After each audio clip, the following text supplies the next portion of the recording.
So here's a quick video on how you're going to change the page size and orientation of a Google slideshow.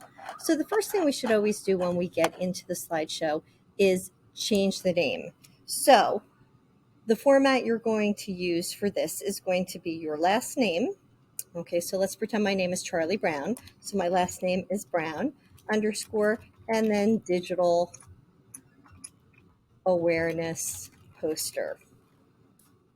Okay, once you've done that, you might notice that the view is really tiny, and that might happen on your Chromebook.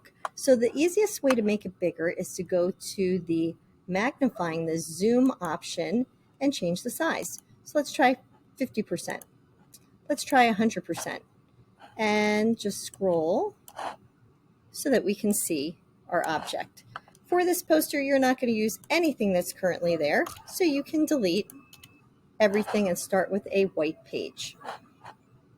To change the size of your paper, you're going to go into File and scroll down until you see Page Setup.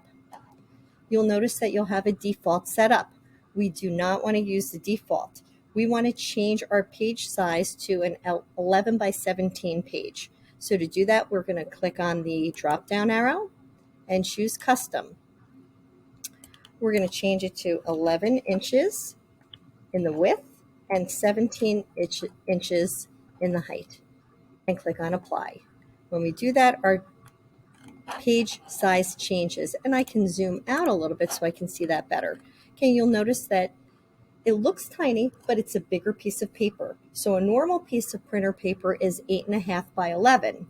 Your poster is going to be 11 by 17 if you want it in portrait orientation, or 17 by 11 if you want it in landscape orientation. So to change that, you would come again into File, scroll down to Page Setup, and you could change it to be 17 by 11, and that will give you a wider poster size.